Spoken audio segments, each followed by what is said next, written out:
प्यारे बच्चों, अब हम प्रश्नावली 2005 के बाकी बचे प्रश्नों को हल करेंगे। तो ये प्रश्न है, उपयुक्त सर्वसमीकाएं प्रयोग करके निम्नलिखित के मान ज्ञात कीजिए। ठीक है, 7वां प्रश्न है ये। तो बच्चों इसमें हमको 99 के क्यूब यानी 99 का क्यूब का मान निकालना है। तो 99 को हम 100 माइनस 1 तोड़ देंगे, इसका क्यूब निकालेंगे। पिछली बार भी इस प्रकार के प्रश्न आए थे, तो वहाँ पर आपने देखा था कि उसको निकटतम 100 निकटतम 1000 के रूप में तोड़ देते हैं, तो उससे कैलकुलेशन आसान बन जाती है। वो एक्स प्लस ए और एक्स प्लस बी वाले के लिए फिट बैठ रहा था, क्योंकि उसमें 2 थे, ये इसमें एक ही है। तो 100 माइनस 1 के रूप में तोड़ा, तो जैसे 100 माइनस 1 के रूप में तोड़ा तो वहाँ पता लग जाएगा कि ये एक्स माइनस वाई का होल क्यूब टाइप का हो सर्वसमीका है। इस पर भी हमने प्रश्न किए हैं, ये कोई नई सर्वसमीका नहीं है। इस सर्वसमीका को हम जान चुके हैं और इस पर प्रश्न कर चुके हैं। तो ये क्या हो जाएगा, एक्स का क्यूब माइनस 1 का क्यूब माइनस 3, देखो पहले वाले का स्क्वायर और दूसरा वाला single, minus 3x square Y धन 3x वाई स्क्वायर। ठीक है, तो यहाँ पर मैंने x माइनस वाई में सर्वसमीका नहीं लिख दी, ब्रैकेट में a माइनस बी में लिख दी, ताकि आपको पता लगे ये जानबूझ के मैंने लिखा है। कोई जोड़ी थोड़ी है हमने x माइनस वाई में x वाई में लिखे। हमने x वाई में पढ़ा है, तो वहाँ x cube minus y cube होता था, तो यहाँ a cube minus b cube हो गया। वहाँ 3x स्क्वायर वाई होता था, तो a स्क्वायर बी हो गया, और एक्स वाई स्क्वायर होता था, तो 3x वाई स्क्वायर हो गया। ठीक है, ये आपको याद होना चाहिए। और वहाँ x माइनस वाई था, तो यहाँ a माइनस बी लिख दिया। तो कहने का मतलब पहले का क्यूब, दूसरे का क्यूब, फिर तीसरा पद ऐसा, चौथा पद ऐसा। तो मान निकाल के 100 का क्यूब क्या हो गया, 6 जीरो हो गए इसमें, 2 जीरो के क्यूब में 2 2 2 10 लाख हो गया। 1 का क्यूब 1 ही हो गया। ये इसका 10,000 हो गया। 100 का वर्ग 10,000 में 3 से गुणा करेंगे 30,000 धन 300। तो सॉल्व करेंगे तो प्लस वाले एक तरफ 10,03,000, ये 30,000 एक, तो 10,03,000 में 30,000 एक घटाएंगे तो 9,70,299। ठीक है बच्चों, इसी में एक दूसरा पार्ट है, वो 102 का क्यूब है। ठीक है, जैसे ये एक्स माइनस वाई के रूप में तोड़ा हुआ, एक्स प्लस 2 वाई के रूप में तोड़ेंगे, तो 100 धन 2 का क्यूब, तो वही इसके लिए क्या होता है, एक्स क्यूब धन वाई क्यूब धन 3x स्क्वायर वाई धन 3x वाई स्क्वायर। तो 100 का क्यूब धन 2 का क्यूब 3x स्क्वायर वाई, पता है आपको। ठीक है, लिखा भी है मैंने यहाँ पर, ए बी में लिख दिया, ए क्यूब धन बी क्यूब धन 3a स्क्वायर बी धन 3b स्क्वायर। तो मान रखेंगे तो देखो ये भी 10 लाख, ये 2 का 8, इसका वैल्यू हुई 100 का हो जाता है 10,000, तो 10,000 30,000 दूनी 60,000। और यहाँ से 100 को 4 से गुणा करेंगे तो 400, 3 1200, तो 10,60,000 तो ये हो गया, 1,000 ये हो गया, तो 61,208, 10,61,208। ठीक है बच्चों, इसके बाद देखिए, इसी एक्स प्लस वाई का होल क्यूब वाली जो सर्वसमीका है, इस पर बेस जो प्रश्न है, जैसे मैंने पिछली बार भी आपसे कहा था, सर्वसमीका का एक साइड अगर प्रश्न के रूप में है तो उसकी दूसरी साइड हम आंसर के रूप में बनाएंगे। ठीक है, तो उसमें से जब क्या होता है, अगर सर्वसमीका छोटी साइज है, जैसे यही सर्वसमीका है ए प्लस बी का होल क्यूब या एक्स प्लस वाई का होल क्यूब, तो यहाँ से ये निकालना, तो हम क्या कहेंगे, इसका प्रसार कर रहे हैं, मान निकाल रहे हैं। ठीक है, लेकिन अगर इस प्रकार के रूप, बड़े वाले रूप से छोटे के रूप में निकालना है, तो जैसे हम जस्ट क्वेश्चन नंबर 5 करा, question number 5, question number 3, question number 3 में कौन सा था, वो गुणखंड करने का विधि, तो ये भी गुणखंड करने का सवाल है। तो इसलिए 8वें में क्या है, निम्नलिखित में से प्रत्येक का गुणखंडन कीजिए। क्वेश्चन नंबर 3 में क्या था, वही a square plus 2ab plus b square से हमने a प्लस बी का होल स्क्वायर करा था। ठीक है, छोटा बनाया, बड़े से छोटा बनाया, तो छोटा बनाने के बाद a प्लस बी का होल स्क्वायर आ गया था, तो 2 बार a प्लस बी लिख दिया था। ऐसे ही 5th वाले में क्या था, 5th वाले में वो वाली सर्वसमीका थी, a plus b plus c का x plus y plus z का होल स्क्वायर वाले से। तो दाहिने साइड वाले टाइप का लंबा क्वेश्चन होता था, तो उसको छोटा करके हमने क्या करा था, एक्स वाई जेड पहचाने थे, तो x plus y plus z का होल स्क्वायर करा, तो बाद में उसको दोनों को ब्रैकेट में लिख दिया। तो ऐसी ये वाली कौन सी, ये भी वही वाली सर्वसमीका है, एक्स प्लस वाई का होल क्यूब, यानी इसको दाहिने साइड में, और 4 पद होते हैं। मैंने कहा था पूर्वानुमान आप समझ जाएंगे, जैसे एक्स प्लस वाई वाले उसमें जितने पद हो रहे थे उसको देख लेते थे। यहाँ पर आपके 4 पद हैं, देखो x cube plus y cube plus 3x square, तो 4 पद इससे मैच कर रहे हैं। तो हम इससे मैच करके एक्स वाई को जब पहचान लेंगे तो उसको एक्स प्लस वाई क्यूब के रूप में बना देंगे, हमारा लक्ष्य रहेगा। तो बाद में 3 बार एक्स प्लस वाई को लिख देंगे। तो यही है बच्चों, तो ये वही बड़े से छोटा बनाने वाला है, तो इसलिए इसको गुणखंड करने का कहेंगे, यानी ये 3 घात से आपका एक घात में, रेखी घात में वो टूट गया है। तो इस प्रकार के प्रश्नों को मैं वैसे भी गुणखंड कहते हैं, मैंने आपको बता दिया है। तो सर्वसमीका का एक रूप से दूसरे रूप में तो लाते हैं, ये मैंने पहले ही कह दिया, लेकिन जब मैंने कहा था बड़े वाले साइड से छोटे वाला साइज में लाएंगे, ठीक है, यानी बड़े घात के बहुपद से छोटे घात के बहुपद में तोड़ेंगे, तो गुणखंड करना कहेंगे। तो क्या है इस प्रश्न को, निम्नलिखित में से प्रत्येक का गुणखंडन कीजिए। ठीक है बच्चों, तो मैंने इसमें जो 4 पार्ट है, जो कठिन है, ठीक है, दो मेन जो कठिन है जिसमें वो मैंने कर रखे हैं, इसके बाद जो आप आराम से कर सकते हैं। ठीक है, 4 भी नहीं बल्कि मैंने 3 कर रखे हैं इसमें। ठीक है, केवल एक पार्ट आपका छोड़ा जो आसान है। ठीक है, 4। तो 8 का फर्स्ट है इसमें 8a³ + b³ + 12a² b धन 6ab²। तो बच्चों आपको सरजमी को देख के पता लग जाना चाहिए x³ धन y³ वाला है, तो यानी ये x³ क्या है 2a का होल क्यूब, b³ क्या है y का क्यूब। ठीक हो गया, तो यानी x के बदले क्या है 2a, y के बदले क्या है b। तो इन पर नज़र पड़ गई तो आपने ध्यान दे देना है कि यानी एक्स वाई ये यहाँ मिल गए हैं, तो इसी के रूप में इसको भी तोड़ सकते हैं, क्योंकि वहाँ x³ और y³ के बाद फिर 3x² होता है ना, तो इसको आप 3 ये x का मतलब 2a का स्क्वायर b लिख दो, और दूसरे वाले को 3xy² होता है तो x के बदले 2a और y² के बदले b का स्क्वायर लिख दो। और बाद में आप चेक भी करोगे, अगर आपको ऐसे तोड़ना नहीं आता, वैसे तो आप यहाँ से भी तोड़ सकते हो, 3 बाहर कॉमन लोगे तो 4a² भी हो जाएगा अंदर, तो 4a² को 2a का होल स्क्वायर फिर b, तो यानी आपको ऐसे तोड़ना नहीं, ऐसे इसमें 3 अगर बाहर कॉमन लेते हो तो 2ab² हो जाता है, तो 2a अलग आ गया b², यानी आप ऐसा भी नहीं देखते हो तो ऐसे कॉमन ले सकते हो। लेकिन अगर आपने ये 2 मिल गए तो इन बाकी 2 पदों को इसके हिसाब से तोड़ सकते हैं, है ना। जैसे मैंने वहाँ पर भी कहा था कि अगर आपको x और y वो मिल गए तो बाकी आपने वो x y और y z वाले पदों के हिसाब से क्वेश्चन नंबर 5 में बताया था ना। तो यानी कहने का मतलब है, यानी अब ये वाला चीज़ तो ये हो ही गई है, इन दोनों से आपने इनको सेट करना है, तो जो x y यहाँ होंगे तो वो x y यहाँ भी होंगे ना। जैसे यहाँ x³ y³ होता है तो 3x² y होता है, तो ये x y वही तो काम करेंगे। ठीक है, यहाँ तो जब x का मतलब 2 है तो 2a है तो x के यहाँ x² जो 2a² होगा, और यहाँ y के जगह b है तो b होगा, वही फिर x के जो 2a y के जगह b, है ना। बस दूसरे वाले में xy² है तो b का स्क्वायर होगा, पहले वाले में x² y वाला है तो उसमें x² y होगा। और आप इसको चेक करेंगे, जब आपने इसके बराबर ये लिखा है तो ये बराबर ये होता ही है, 2 दूनी 4 दूनी 8a³ b का क्यूब, तो इसको आप चेक करेंगे। ये तो आपने तो आसान है, इसको आप देखेंगे ये सही करा या नहीं करा, देखो इसके हिसाब से, क्योंकि हमने इसको लिखते समय केवल इसको ध्यान दिया, और सरस्वती का याद होनी चाहिए हमें। सरस्वती का अगर याद है 3x² y होता है और हमको x और y इसके हिसाब से मिल गए तो उसको जानबूझ के हमने ऐसा लिख दिया। फिर हमको पता है सरस्वती में ऐसा होता है तो जानबूझ के ऐसा लिख दिया, और हम अगर इसको चेक करना चाहें तो वही आएगा, 2 दूनी 4a² इसका हो गया, और बाहर से 3 है तो 12a² फिर b 12 हो गया 12a² b। ऐसे इसको चेक करना चाहें तो 3 दूनी 6ab²। ठीक है बच्चों, तो ये तो x + y का होल x + y का होल क्यूब के लिए है, ऐसे x - y का होल क्यूब वाले के लिए भी यही फिट बैठेगी। उसका भी वही तरीका है, a³ और b³ को छांट दोगे तो अपना आप ये 2 सेट हो जाएंगे। तो फिलहाल ये हो गया 2a का होल क्यूब, इसका क्यूब 3a² b + 3ab²। तो कहने का मतलब सी से क्या हो गया, वो x + y का होल क्यूब, x मिल गया 2a, y मिल गया b, तो 2a + b का होल क्यूब। और जैसे ये क्यूब मिल जाता बच्चों, मैंने बोला था पिछली बार 5th क्वेश्चन में भी और 3rd क्वेश्चन में भी, ठीक है, वो 3rd क्वेश्चन अलग सरस्वती में गुणनखंड कर रहा था, 5th क्वेश्चन अलग सरस्वती में गुणनखंड कर रहा था, ये अलग सरस्वती में गुणनखंड कर रहा है, लेकिन बात सबकी सेम है। तो मैंने कहा सरस्वती का तो यहाँ तक ले जाएगी हमको, और उसके बाद उसके गुणनखंड करते समय 3 भागों में लिखेंगे, एक बार 2a + b 2a + b 2 + b, ये आंसर हो जाता है। ठीक है बच्चों, ऐसे इसका 4th पार्ट में है 64a³ - 27b³ - 144a² b + 108ab²। ठीक है, तो वही देखिए, आपने सबसे पहले वो a³ और b³ वाले को देखना है। माइनस का सवाल है तो सी से x - y का होल क्यूब वाला बन रहा होगा। ठीक है, तो यानी 64 तो 4 का हुआ, a का हुआ तो 4a को पूरे ब्रैकेट में रख देंगे तो 4a का होल क्यूब, ऐसे -3 3 3 9 3 27 3b का होल क्यूब। कहने का मतलब है इस पूरे वाले में x की जगह 4a है, y की जगह 3b है, तो ये x³ और x के माना y³ वाले का हमको दिमाग में रहना चाहिए। तो अगला पद -3x² y होता है, तो यानी हम इसको -3 × x² बनाएंगे, x² की जगह 4a है ना, तो 4a का स्क्वायर बनाएंगे और y के जगह 3 भी लिख देंगे।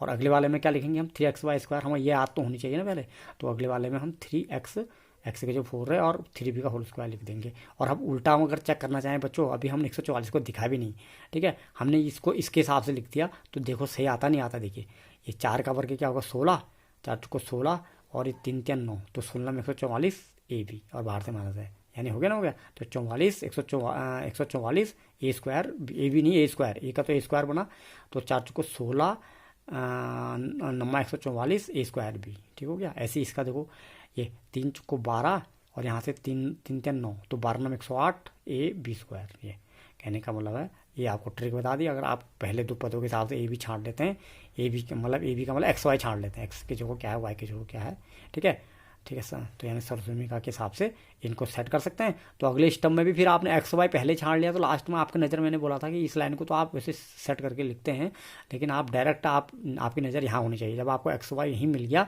आप पहले ही समझ गए एक्स माइनस वाई का होल क्यूब है, यानी ये वही जब आपको यहाँ पर 4a और 3b मिल गया तो 4a माइनस 3b का होल क्यूब। जैसे यहाँ पर 2a और b मिल गया था, तो 4a माइनस 3b का whole cube means 4a minus 3b, 4a minus 3b, 4a minus 3b क्या आंसर हो गया बच्चों।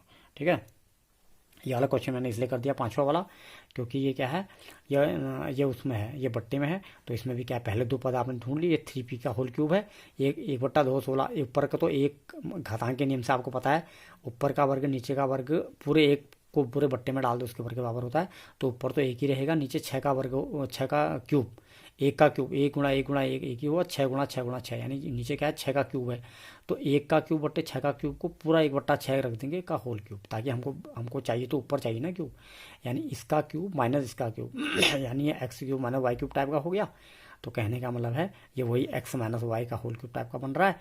तो आप अगली बार देखेंगे, यानी एक्स ये है, वाई है, इसको अगर सेट करेंगे 3x² वाई, देखो 3x² वाई, इसके यहाँ माइनस होता है ना, पहले वाले में माइनस होता है। तो आप देखो 3x² वाई लिख दिया और अगले वाले में 3xy² लिख दिया। तो देखो उसके बाहर आता नहीं आता, देखिए 3p का होल स्क्वायर करेंगे तो 9p², ठीक है, और 3 से 6 कट जाएगा 2, तो 9/2p², आगे नहीं आ गया। और यहाँ देखो ये नीचे 6 का 36 हो जाएगा, और ऊपर का 3 3 9 हो जाएगा, 9 36 को कितनी बार काटेगा, 4 बार काटेगा, और p रह गया 4 रह गया, p/4, देखो गया। तो कहने का मतलब है हमको इसको सेट करना आ गया इन 2 पदों के हिसाब से, यानी x हमारा मिल गया, y मिल गया। तो अगले स्टेप में 3p माइनस 1/6 का होल क्यूब, तो 3p minus 1/6, 3p minus 1/6, 3p minus 1/6। ठीक है बच्चों, ये क्वेश्चन भी हो गया। इसके बाद अब मैं आपको बताऊंगा क्वेश्चन नंबर 9 में क्या चीज़ है बच्चों। मैंने जैसे आपको बताया था, ये वाली सर्वसमीका भी हम पढ़ चुके थे, वैसे हम 8 से 7 सर्वसमीका पढ़ चुके हैं। ये अक्सर क्वेश्चन भी उसी सर्वसमीका पे आगे बढ़ रहे हैं, क्योंकि उस वाली वीडियो में हम पूरा नहीं कर पाए थे, है ना। तो इसको हम इस वीडियो में, नई वीडियो में कर रहे हैं, वहाँ पर वीडियो लंबी हो रही थी। तो लेकिन सर्वसमीका इस पर आप पढ़ चुके हैं, इन सर्वसमीका को भी सवाल इस पर, इनको भी पहले सवाल भी इनके जैसे पहले कर चुके थे। ठीक है, अब क्वेश्चन नंबर 9 जो है, 9 वाले इस क्वेश्चन में बेटा आपके लिए 2 नई सर्वसमीका बन के आती हैं। जैसे मैंने बोला था ना, वैसे तो 8 सर्वसमीका हैं, वो 8वीं वाली अभी आए नहीं है, वो तो 8वीं वाली पे हम क्वेश्चन फिर करेंगे। लेकिन देखा जाए तो आपके कोर्स में 8 और प्लस 2 10 प्लस 2 यानी 10 सर्वसमीका हैं। और वो 2 सर्वसमीका क्या होती हैं, वो 2 सर्वसमीका वैसे कोर्स में आपके दी नहीं हुई अलग से कोर्स में, लेकिन क्वेश्चन नंबर 9 में एक क्वेश्चन जो बना रखा है, इसके 2 पार्ट बना रखे हैं, इसलिए मैंने 2 के 2 पार्ट कर दिए हैं।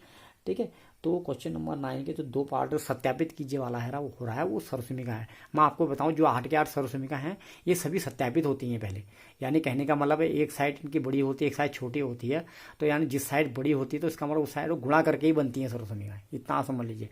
कहने का मतलब है, अगर एक साइड अगर आपका जैसे x + y का होल स्क्वायर बराबर कुछ निकल रहा है, तो x + y को गुणा करके बनाए, यानी कुछ सिंपल सर्वसमीका को बड़ी चीज़ नहीं होती है। अगर उनको बनाना चाहें, हम आपको सब सारे सर्वसमीका बना के दिखा सकते हैं, यानी किसी को गुणा करके, किसी को वर्ग करके, किसी में क्यूब करके, है ना।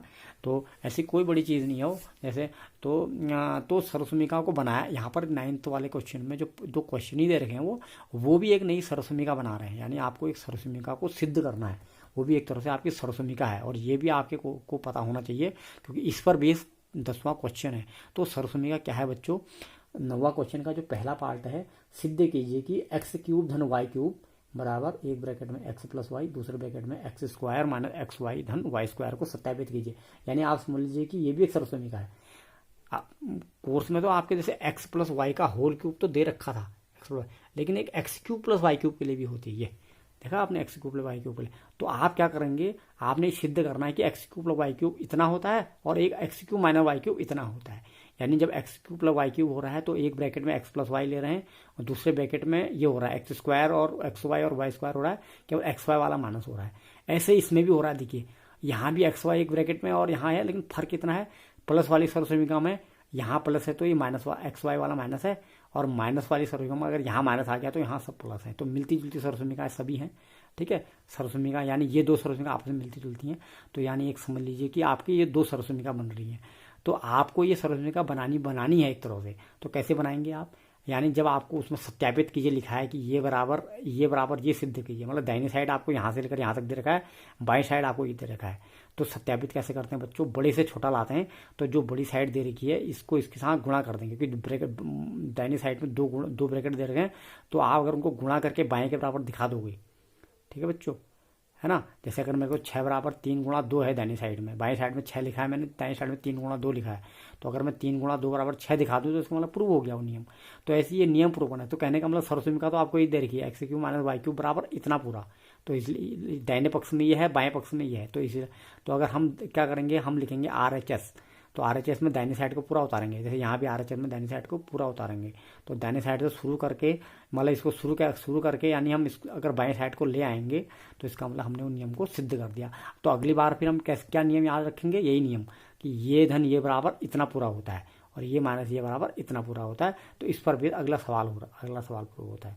ये देखिए अगले वाले में 27 वाई का क्यूब धन 125 जेड का क्यूब हो रहा नहीं हो रहा है, तो यानी इसको जब एक का एक्स का क्यूब धन वाई का क्यूब, ये एक्स अब उसमें तो हम सीधे यहाँ पर तो प्रूव कर रहे हैं, वहाँ पर हम एक्स क्यूब धन वाई क्यूब का जो मान होता है इतना पूरा ही, एक ब्रैकेट में ये एक ब्रैकेट में ये, फिर वो भी आगे जाके सॉल्व होगा कुछ, ठीक है। तो ये तो सर्वसमीका तो यहीं तक बताएगी, लेकिन जब उसका मान रखेंगे सवाल में तो कुछ आगे को सॉल्व भी होगा। तो यानी इस वाली सर्वसमीका के बेस पर आगे अगले प्रश्न बनते हैं। तो जब ये ऐसा बन गया क्यूब के रूप में, तो एक ब्रैकेट में एक्स प्लस वाई, दूसरे ब्रैकेट में x square minus x y धन वाई स्क्वायर, ये x cube minus cube y cube वाला, एक ब्रैकेट में एक्स माइनस वाई, दूसरे ब्रैकेट में एक्स स्क्वायर, दूसरे फिर इसमें सब प्लस हो गई धन एक्स वाई धन वाई स्क्वायर, है ना एक्स माइनस। तो इसके बेस पर फिर 10वां क्वेश्चन है, 10वें क्वेश्चन के 2 पार्ट हैं, ठीक है बच्चों। तो आपको इसलिए सर्वसमीका को प्रूव करना है। तो कैसे प्रूव करते हैं, देखो कुछ नहीं है, दाहिने साइड वाले को आपने जो लिखा है उसको उतार दिया, फिर सीधे गुणा कर दिया। तो राइट हैंड साइड में ये लिखा हुआ है 9 की और एक्स प्लस वाई और ये, तो आप क्या कर देंगे, आपको पता है एक ब्रैकेट की चीज़ अगर दूसरी ब्रैकेट के साथ लगी है तो उसका मतलब ये पूरा इसके यहाँ गुणा हो रहा है, और गुणा का मतलब एक बार एक्स इसके साथ पूरे को गुणा करेगा, बार ये इसके यहाँ गुणा करेगा। तो मैंने लिखा RHS बराबर ये पूरा और ये पूरा बराबर मैंने ये लिख दिया, एक बार एक्स के साथ इस पूरे को लिख दिया इधर वाला, एक बार वाई के साथ पूरे को लिख दिया। आप तो गुणा कर दो सिंपल, एक्स स्क्वायर करेगा एक्स क्यूब, एक्स वाई को करेगा तो एक्स स्क्वायर वाई तो ऐसे रह जाएगा, और जो अपनी अपनी घातें हैं उसमें जुड़ जाएंगी। ये एक्स का वाई स्क्वायर के साथ कुछ नहीं होगा तो एक्स वाई स्क्वायर, ऐसी वाई के नंबर आएगा तो वाई एक्स स्क्वायर को y x square, y x y में एक्स तो ऐसी रहेगा, वाई का वाई का वाई स्क्वायर हो गया, और वैसे वाई स्क्वायर का वाई क्यूब बन जाएगा। अब बच्चों जो इतने पूरे एक साथ बन गए, ये यहाँ से लेकर यहाँ तक 1 पद 2 पद 3 पद 4 पद 5 पद 6 बन गए। अब मैंने आपको जो अंडरलाइन कर रखे हैं, एक जिसमें सिंगल अंडरलाइन कर रखे हैं वो एक समान है लेकिन चिन्ह उल्टे हैं। देखो ये एक्स स्क्वायर वाई है, एक्स स्क्वायर वाई कह लो या वाई एक्स स्क्वायर कह लो, है तो एक्स की 2 घात और वाई का 1 घात, तो एक्स की 2 घात है और वाई की 1 घात वाला। देखो यहाँ धन है यहाँ माइनस है, तो ये अंडरलाइन करने का मतलब ये इससे कट गए। मैं इसको ऐसे सिंगल काट के भी दिखा सकता था लेकिन मैंने काट के नहीं दिखा रखा है। तो एक्स स्क्वायर वाई वाले से एक्स स्क्वायर वाई कट गया, माइनस वाले प्लस, और यहाँ देखिए एक्स वाई स्क्वायर प्लस का एक्स वाई स्क्वायर माइनस का, यानी ये चार अपने आप कट गए। यानी ना इसने इसके साथ जुड़ी बना ली, इसने इसके यहाँ बना ली, लास्ट में एक्स क्यूब बच गया और वाई क्यूब बच गया, तो वही आंसर हो गया। और यही हमारा क्या है LHS, यानी हमने प्रूव कर दिया, यहाँ से चले थे और यहाँ पहुँच गए, तो इसका मतलब ये हमारा एक सर्वसमीका हमारी प्रूव हो गई। ऐसी बच्चों राइट हैंड साइड दूसरे वाले में बाएं पक्ष में ये लिखा है, दाएं पक्ष में ये लिखा है, तो दाएं से शुरू करेंगे। तो इसको लिख दिया एक बार, फिर जैसे गुणा कर रहे थे पिछली बार ऐसे एक बार इससे पूरा गुणा कर दिया, फिर वहाँ तो बीच में प्लस था तो यहाँ बीच में प्लस आ गया था, वहाँ बीच में माइनस था तो यहाँ माइनस आ गया, तो माइनस वाई लिखने के बाद फिर पूरे को उतार दिया। तो एक्स ने इसको गुणा करा तो x cube x square y, फिर इसके बाद एक्स वाई स्क्वायर, वाई ने करा तो वही minus plus minus y x square minus plus minus x y square, ये वाई का स्क्वायर हो गया, एक्स ऐसे रह जाता है, और माइनस प्लस माइनस वाई का क्यूब। फिर देखिए आप एक्स स्क्वायर प्लस वाला है और एक्स स्क्वायर वाई माइनस वाला है, कट गया, एक्स स्क्वायर वाई प्लस वाला एक्स स्क्वायर वाई माइनस वाला, यहाँ एक्स वाई स्क्वायर प्लस वाला एक्स वाई स्क्वायर माइनस वाला, ये कट के x cube minus y cube बराबर LHS। यानी RHS से शुरू करके LHS दिखा दिया हमने, RHS शुरू कर LHS दिखा दिया, हमने प्रूव कर दिया। यानी अभी नियम भी आपने, यानी ये 2 सर्वसमीका भी आपने याद ही करनी है सर, इसको भी आपने कोर्स की समझ लीजिए क्योंकि इस पर अगले प्रश्न बन रहे हैं हमारे, ठीक है। यानी हमारे पास क्या नियम बना, एक्स क्यूब धन वाई क्यूब बराबर एक ब्रैकेट में एक्स प्लस वाई और दूसरे ब्रैकेट में x square minus x y plus y square, और x cube minus y cube बराबर एक ब्रैकेट में एक्स माइनस वाई, दूसरे ब्रैकेट में एक्स स्क्वायर धन एक्स वाई धन वाई स्क्वायर। अब आते हैं इस बेस पे 10वां क्वेश्चन, देखिए निम्नलिखित में से प्रत्येक का गुणनखंडन कीजिए, ठीक है बच्चों। तो क्या है वही, 27y³ धन 125z³। मैंने कहा पूर्वानुमान से, तो सीधे आपको देखते लग जाना चाहिए कि ये x³ धन y³ वाला है नहीं, x³ प्लस y³। अब x³ में नहीं, अब अलग अलग, अभी तो अलग अलग क्यूब दिख रहा है, तो क्योंकि x नियम लगाने के लिए अगर अलग अलग क्यूब दिखेगा तो उसको एक ही में ब्रैकेट डाल के करेंगे, मैंने कई बार बताया है। तो 3 इसका हो गया, 3 3 9 3 27, और y का y³ हो गया। तो 3y को पूरा ब्रैकेट में रखेंगे तब पूरे का क्यूब माना बन गया ना। ऐसी 5 125 का हो गया, और जेड का जेड हो गया, तो 5 जेड का होल क्यूब। तो यानी अभी x³ धन y³, क्योंकि x³ और y³ वाली सर्वसमीका बनाने के लिए इसको संख्या और उसको एक ही में रखना पड़ेगा ना। यही काम हम बार बार कर रहे हैं स्क्वायर वालों के लिए भी। तो अभी x³ धन y³ बन गया। तो यानी इसका क्या होता है, एक ब्रैकेट में x धन y हो जाता है, दूसरे में x² माइनस xy धन y²। बता रखा ऊपर, देख लीजिए। तो x² के x की जगह 3y है, तो 3y का स्क्वायर दिखा देंगे। xy में क्या दिखा देंगे, 3y और 5z, ये x और y। और वो ये मैंने यहाँ पर x लिखा भी है, क्योंकि x³ प्लस y³ बराबर x धन y x² माइनस xy धन y²। तो बाद में इनके मेन, ये तो इसका इस नियम से आया। बाद में मैंने क्या आता है, सर्वसमीका ने तो यहीं तक बताया ना हमको, लेकिन आगे इसको सॉल्व भी तो करा जाता है। तो ये तो ऐसे ही रह जाएगा इस ब्रैकेट में, इस ब्रैकेट में कुछ नहीं करते हैं, ये सॉल्व हो जाए। 3y का होल स्क्वायर का मतलब 9y²। ठीक है, अभी आप कहोगे आला ब्रैकेट इसलिए लगा रखा है क्योंकि इसके अंदर फिर स्क्वायर करना, तो इसलिए पहले आला ब्रैकेट लगा दिया। जब पूरा सॉल्व होकर एक ही हो जाएगा, फिर वही छोटे ब्रैकेट में डाल दिया। तो 9y² इसका हो जाएगा, 3 पंजे 15, यानी माइनस का 15yz और 25z²। बस एक ब्रैकेट में ये आ गया, एक ब्रैकेट में ये आ गया बच्चों। ठीक है, ऐसी है ये x³ प्लस y³ वाली है, एक ऐसी x³ माइनस y³ वाली है। देखो ये बीच में माइनस है, तो ये इसको पहले तोड़ देंगे। 4m का होल क्यूब 64 वाला हो गया, और ये हो गया 343। 343 होता है 7 का क्यूब होता है, जैसे 64 4 का क्यूब होता है, तो 4m का होल क्यूब 343 7 का होता है। 7 7 49 हो जाता है, 49 को 7 से गुणा करेंगे तो 343, तो 7n का होल क्यूब हो गया। तो 4m का होल क्यूब माइनस 7n का होल क्यूब, यानी फिर x माइनस वाई एक ब्रैकेट में आ जाएगा, दूसरे ब्रैकेट में सब प्लस हो जाएंगे। x² धन xy ये धन y², ये x माइनस वाई x² धन xy धन y²। ऊपर भी यही चीज निकाल रखी हमने। तो देखेंगे फिर अब क्या कर देंगे, ये तो ऐसे रह जाएगा दूसरे ब्रैकेट में। इसका सॉल्व करके जो आएगा 16m², 4m का स्क्वायर का 16m², यहाँ 7 का देखो 7 7 49n², और बीच वाला क्या हो जाएगा प्लस प्लस, यहाँ सब प्लस ही रहता है, प्लस 7 4 7 28mn। ठीक हो गया, तो ये 4m माइनस 7n, दूसरे ब्रैकेट में 16m² plus 28mn plus 49n²। ठीक है बच्चों, तो इस पेज पर 10वां प्रश्न हो गया है। अब आती है वो 11वें प्रश्न में, वो वाले आइडेंटिटी सर्वसमीका जो आपके इस कोर्स के 8वीं सर्वसमीका है करता है, और सबसे बड़ी सर्वसमीका है। ठीक है, वो ये सर्वसमीका, पहले मैं आपको सर्वसमीका दिखा देता हूँ। इस मैंने क्वेश्चन में जहाँ पर लगी है, मैं जहाँ पर लग रही है वहाँ बताता हूँ। ये सर्वसमीका है, आप समझ लीजिए। इस पर भी कुछ बहुत महत्वपूर्ण प्रश्न आते हैं। तो 11वां प्रश्न है इस पर है, पहले सर्वसमीका समझ लीजिए। x³ धन y³ धन z³ माइनस 3xyz। क्या है, एक साइड में क्या है सर्वसमीका के, x³ धन y³ धन z³। आपके NCERT टेक्स्ट बुक में भी है, मैंने पहले ही बोल दिया है। इन सर्वसमीका एक एक करके सब अच्छे तरह आप याद कर लेंगे।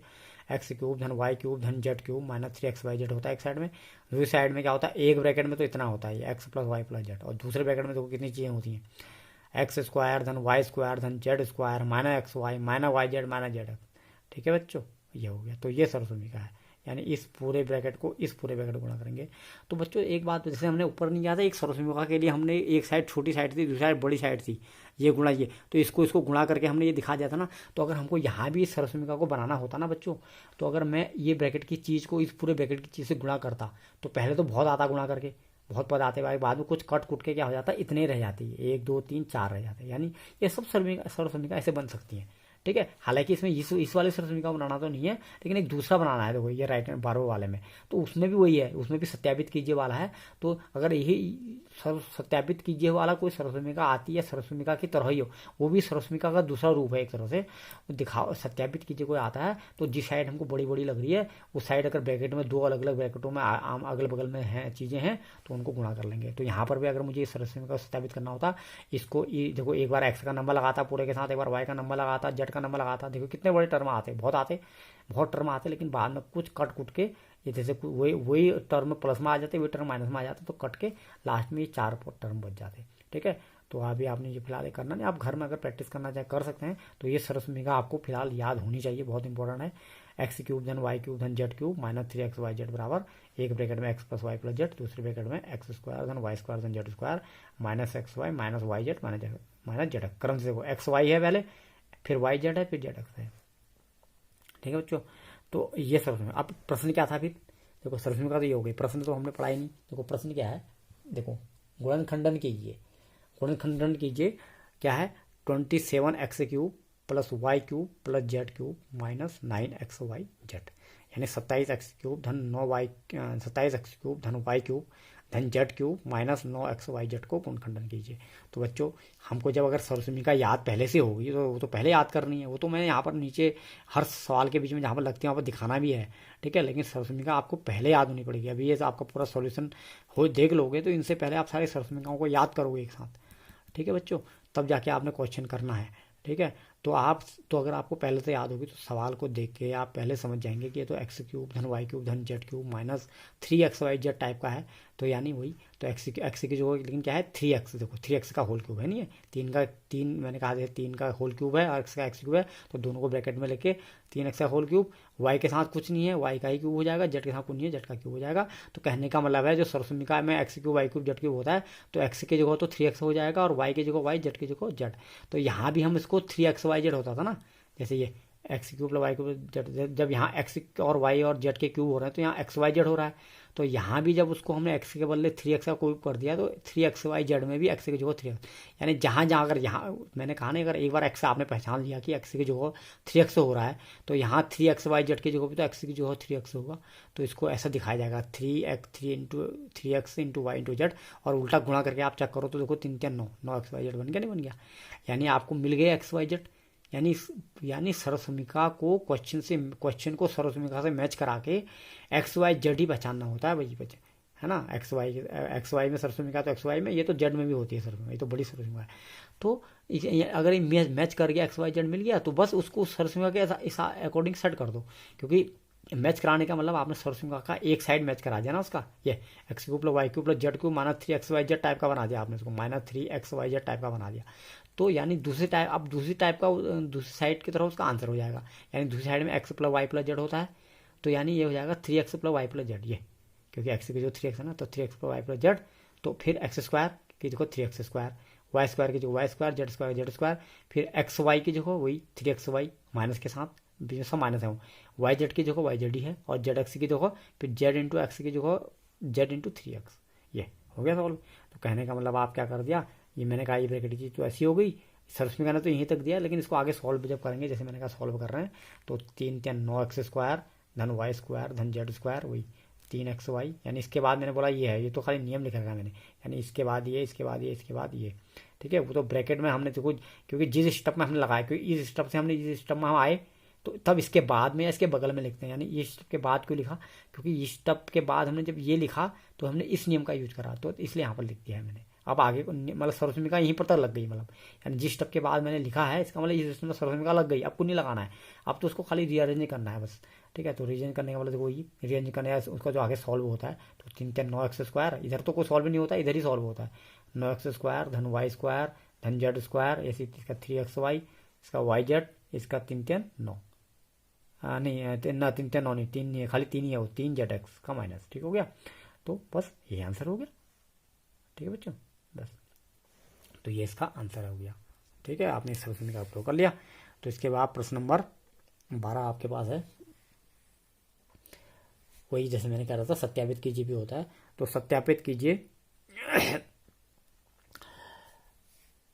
x³ plus y³ plus z³ minus 3xyz, ठीक है बच्चों। ये समझ लीजिए कि यही वाले सर्वसमीकरण का बायां पक्ष है वो, यानी अगर जैसे आपको सत्यापित करना होता x³ plus y³ plus z³ minus 3xyz बराबर ये पूरा, जैसे मैंने कहा तो इस पूरे को इसके यहाँ गुणा करके दिखाते। लेकिन यहाँ पर अब ये 12वां सवाल ऐसे फर्क है कि एक साइड तो सर्वसमीकरण की बाईं साइड ही है, लेकिन दाईं साइड में थोड़ा फर्क है। तो दाईं साइड में फर्क भी है तो मतलब जैसे मैंने कहा ये वाला होता तो इससे गुणा करते तो उस वाला, अब अगर वो दूसरा वाला है तो उससे गुणा करके तो दिखाएंगे। यानी क्या दिखाना है हमको, दाएं साइड में तो बाएं साइड में तो यही है, देखो x³ plus y³ plus z³ minus 3xyz, तो दाएं साइड में है 1/2 बाहर से ले लिया उसने, x plus y plus z भी है और ब्रैकेट के अंदर कुछ अलग चीज दे दी उसने, x माइनस वाई का whole square plus y minus z का whole square plus z minus x का होल स्क्वायर। यानी कहने का मतलब ये है राइट हैंड साइड, दाहिने साइड, तो उसको पूरा उतार दिया मैंने, दाहिनी साइड में ये पूरा है। तो इसको सॉल्व यानी इस पूरे को इसके यहाँ गुणा ही तो करना है, तो इस पूरे को इसके यहाँ गुणा करके अगर मैं दिखा दूँ बायां पक्ष में क्या है वो देखो, मैं लास्ट में दिखा दिया होगा, देखो वही आ गया ना x³ plus y³ plus z³ minus 3xyz, यानी ये मैंने दिखा दिया LHS हो गया, तो इसका मतलब प्रूव्ड हो गया, प्रूव्ड लिख दिया। तो बस वही है कंसेप्ट। तो देखो इसमें राइट हैंड साइड में ये चीज़ दे रखी है, तो इसको लिख दिया एक बार, पहले उतारना पड़ दिया, पूरा उतार दिया। यही तो है, ये बराबर यही तो सिद्ध करना है हमको, ठीक है। तो हम यहाँ ये बराबर ये सिद्ध करना है, तो लेकिन शुरू यहाँ से करेंगे हम, बड़े बड़े साइड से शुरू करते हैं। तो इसको उसको उतार दिया। अब देखो क्या करना है, 1/2 का कुछ नहीं करना है, 1/2 को भी ऐसे रहने दो, अभी x plus y plus z को भी ऐसे रहने दो, ठीक है। कुछ करना ही नहीं x plus y plus z को, केवल अंदर ही अंदर का करना है। X plus y plus z अपना भी काम बन जाएगा आपका। देखो कैसे बनता है, केवल अंदर की चीज़ पे ध्यान दो। अंदर की चीज़ में क्या है, ये बड़ा ब्रैकेट लगा है, उसके अंदर एक बार इसका वर्ग, एक बार इसका वर्ग, इसका वर्ग जो आ रहे हैं उनको जोड़ना है। तो बच्चों फिर एक नई सरस्वती का आपको याद है, याद करो, एक्स माइनस वाई का होल स्क्वायर में क्या होता था, एक्स स्क्वायर और वाई स्क्वायर तो प्लस होते थे 2xy माइनस का। देखो मैं लिख भी रखा मैंने। इसके बाद ये स्टेप तो आएगा, x square minus 2xy plus y square. इसमें क्या होगा, y square minus 2yz plus z square. ऐसे जेड माइनस एक्स में भाई जेड का स्क्वायर और minus 2zx plus x square. यानी इसको समझो कि अब ये एक्स वाई का काम कर रहा है ना भाई। सरस्वती तो हमने एक्स वाई में पढ़ी है, अब वही एक्स वाई वाले सरस्वती अगर वाई जेड में लगेगी तो वाई स्क्वायर जेड स्क्वायर होंगे, जेड एक्स में लगेगी तो जेड स्क्वायर एक्स स्क्वायर होंगे। कहने का मतलब है ये बाहर से तो लगी रहा है, इसके अंदर 3 या आगे इसके, 3 इसके आगे, 3 इसके आगे। और जरा बच्चों देखो ये इस पूरे में इस पूरे को और उसमें इस पूरे को जोड़ना है, यानी 3 3 6 और 3 9 पद आ गए। तो इसमें आपको दिख रहा होगा ना, हर एक्स स्क्वायर वाला जो पद है 2 बार आ रहा है। यानी एक्स स्क्वायर एक यहाँ भी है, एक्स स्क्वायर यहाँ भी है, यानी 2x स्क्वायर। वाई स्क्वायर यहाँ भी है, वाई स्क्वायर यहाँ पे 2 वाई स्क्वायर, जेड स्क्वायर यहाँ पे 2 जेड स्क्वायर यहाँ पे 2 जेड स्क्वायर। यानी 2 बार x square y square z square है, और ये तो 2 बार है ही, x y y z z x. यानी कहने का मतलब है मैं अगर 2 पूरा बाहर से कॉमन ले लूँ, ये देखो, यानी मैं 2 कॉमन ले लूँ, यानी एक्स भाई एक्स स्क्वायर भी 2 बार है, वाई स्क्वायर भी 2 बार है, जेड स्क्वायर भी 2 बार है ना। यानी दो एक्स स्क्वायर के तो मैंने एक ही दो बार एक्स स्क्वायर लिख दिया, 2 वाई स्क्वायर का 2 वाई स्क्वायर लिख दिया, 2 जेड स्क्वायर का 2 जेड स्क्वायर लिख दिया, और इन पर 2 है ही। अब यानी कहने का मतलब है मैं इस पूरे को क्या लिख सकता हूँ, 2x स्क्वायर धन 2y स्क्वायर धन 2 जेड स्क्वायर, और ये तो है ही पीछे से minus 2xy minus 2yz minus 2z। यानी देखा आपने, सब में 2 कॉमन आ रहा है। यानी मैं अगर 2 बाहर कॉमन ले लूँ तो x square y square z square फिर अकेले हो गए, क्योंकि उनका 2 बाहर कॉमन ले लिया, x square y square z square अकेले हो गए, और x y y z z x भी अकेले हो गए, क्योंकि उनका भी 2 बाहर आ गया। तो यानी 2 बाहर से आ गया, तो इस ब्रैकेट तो लगा ही है बाहर से, इसके अंदर एक और ब्रैकेट आ गया। तो मतलब कहने का मतलब देखो, ये इस पूरे को गुणा कर रहा था, अब इसमें से भी 2 बाहर कॉमन ले लिया, तो इसका मतलब ये इसको भी करेगा, इसको भी करेगा, ऐसा होता है, समझ रहे हैं आप। यानी एक ब्रैकेट के अंदर एक ब्रैकेट दूसरे ब्रैकेट गुणा कर रहा है, अब उसी ब्रैकेट से भी खुद फिर कुछ बाहर निकाल दिया, क्योंकि इसकी वैल्यू है तो पूरे इसके बराबर ना। तो कहने का मतलब है इसमें से फिर इसको बाहर निकाल दिया, तो अंदर क्या क्या बच गया, एक बार बच गए, क्योंकि सब दो हो गए थे वो। तो x square y square z square भी एक बार हो गए, एक्स वाई और वाई जेड जेड एक बार हो गए। अब बच्चों देखो ये 2 से कट गया, देखो 2 ऊपर आ गया, 2 नीचे से आ गया। अब पूरा क्या क्या बच गया फिर, अब देख लीजिए, ये बाहर का x plus y plus z, x plus y plus z ऐसे ही बच गया, और अंदर का देखो ये x square plus y square plus z square minus x y minus y z minus z. अब जरा याद करो ऊपर की सरस्वती क्या होती थी, x plus y plus z बाहर से होता था, और अंदर ये x square plus y square plus z square एक बार, है ना, एक बार, और एक्स वाई वाई जेड और जेड एक्स एक बार होते थे। कहने का मतलब है जो दो फालतू आ रहा था, वो 2 फालतू ने इसको काट दिया। यानी अब ये फिर वही जो हमारी ओरिजिनल सरस्वती है, ओरिजिनल सरस्वती का दायना पक्ष बन गया। तो वही ये, और ये अगर दाना बन गया तो फिर ये तो बायां बराबर होगा ही होगा, x cube plus y cube z cube minus 3x y z. यानी इसको ऐसे प्रूव करते हैं बच्चों।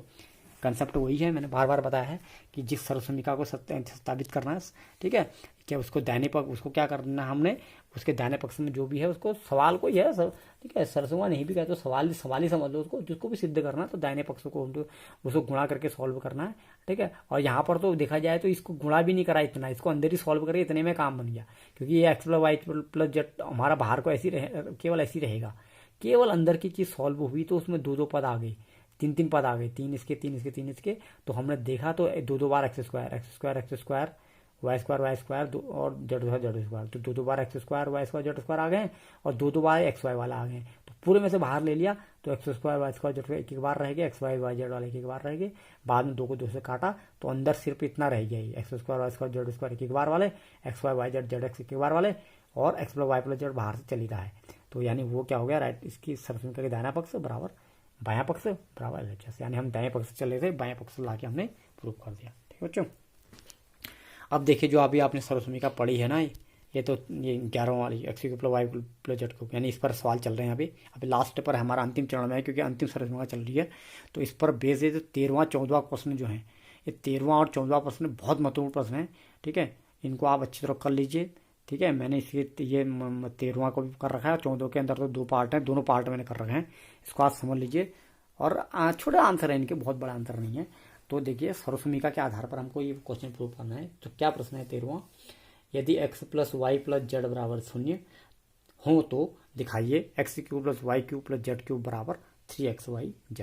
यानी बच्चों हमको ये दिखाना है कि ये जो मैंने लास्ट में ब्रैकेट में रखा है, ये इसके अंदर बॉक्स में रखा है, हमको ये दिखाना है कि x cube plus y cube plus z cube बराबर 3xyz होता है। कब होता है? कंडीशन दे रखी है, मतलब ऐसा हमेशा नहीं होगा, जब जिस कंडीशन में x plus y plus z बराबर 0 होगा। तो क्या करते हैं बच्चों, कि इसको कैसे सिद्ध करते हैं? तो पहले वही वाली सर्वसमीका को, पहले सर्वसमीका से प्रूव होता है। ये छोटा आंसर है, इसका दिमाग वाला है लेकिन है छोटा आंसर। तो वही सर्वसमीका को फिर लिख देंगे। हम जानते हैं कि x cube plus y cube plus z cube minus 3xyz, एक साइड ये हो गई सर्वसमीका, दूसरी साइड पूरी हो गई x plus y plus z, फिर दूसरे ब्रैकेट में x square plus y square plus z square minus x y. मेरा यहाँ पर पूरा नहीं आ रहा था तो मैंने ऐसे नीचे को लिख दिया minus y z minus z. ये होता ना बच्चों, यहाँ से लेकर ये यहाँ तक ब्रैकेट है, यहाँ से लेकर यहाँ एक ब्रैकेट है।